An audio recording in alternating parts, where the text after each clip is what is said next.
I wish to respond to the Honorable Raila Odinga as follows. One, as the chair of the UDA party, but also having the privilege of being in the Council of Governors as a governor. One, the Constitution envisaged a situation where there will be some partnership between national government and county governments.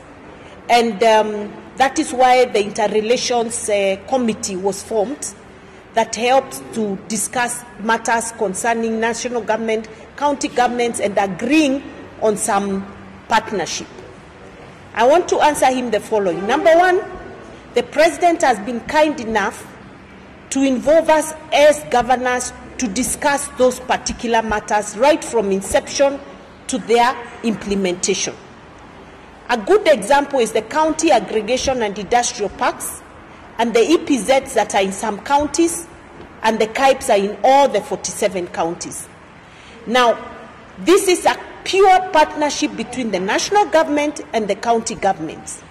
The county, in the case of the county industrial parks, the national government is giving 250 million, the county governments are giving 250 million, and so it's a partnership of 50-50, and all governors were too excited to move with it. In fact, I want to let him know that among the first governors to embrace that program were governors from his own political party.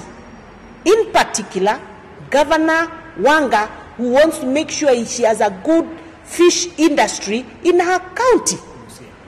Homa Bay. Busia, Governor Otuoma embraced it because he's keen on reviving the industry. So that he understands that he has no answers to when it comes to 2027 because he's not an elected member. But he needs to understand that his own governors are elected and they have responsibilities and manifesto to implement for the people who voted for them. The second issue is that in the Ministry of Health on matters concerning community health promoters. Again, in that particular instance, we have the President proposed that, we need these community health promoters. They are very important for primary health care. And as we move towards universal health program, we need to make sure that these people are up and running. And then he said, I'll be willing to meet you people halfway. If you can pay those people a stipend, where you do 50%, I'll be willing to put in 50% so that we give them a stipend and they can be able to work for the people, they can be able to be in their homes and the villages and be able to identify disease in good time so that the burden of disease can be reduced in the country. Each governor, already in their budget, they have 50% for the community health promoters. Let me come to the issue of fertilizer, which he seems very unhappy that the President has managed to hack. Because if you remember, during the campaigns, the President went round and promised farmers cheaper fertilizer. The truth is that the fertilizer was 7,000 at the time Raila Odinga was in that government of the handshake.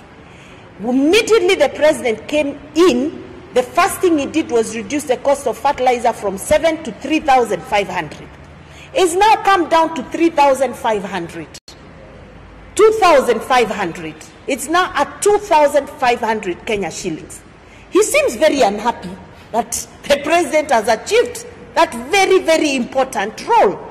And it's because we have told him, instead of us going to Mandamano, we bought our fertilizer cheaply, went to the farms, we grew our crops, we've had a bounty harvest.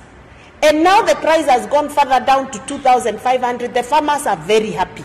I think Raila Odinga is not in touch with the grassroots. We must feed Kenya, and Kenya can only be fed with real hard work in the farms and cheap farm inputs, one of them being fertilizer.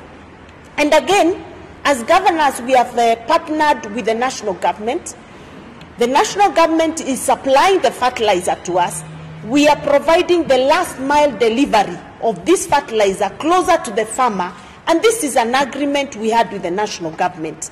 And it is agreeable, and all of us are right now very busy organizing that to happen. So again, please stop rubbishing a very important program. It's also extremely irresponsible to attempt to make it look like the fertilizer imewekwa mchanga. I mean, who does that?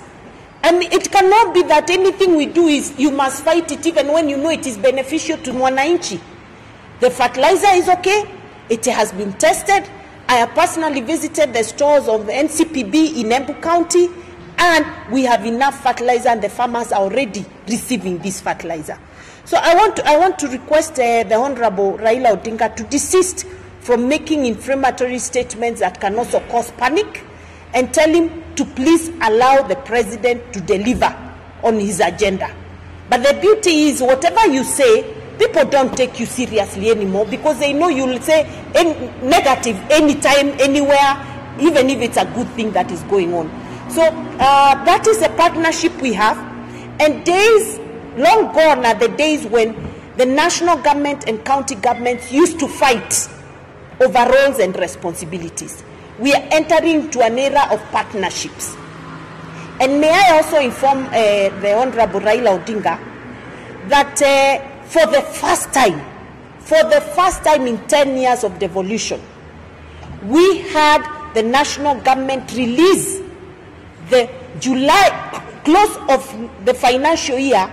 There was no unremitted equitable share to the counties. We closed the year with 100% remittance, and even closed the year with 1 month advance payment for the following financial year. So this national government is serious on supporting devolution. They are serious on making sure there is timely disbursement of funds to the counties, and this is the new business of the Kenya Kwanza government. Yes, sir. So we can release you? Yeah, please release me.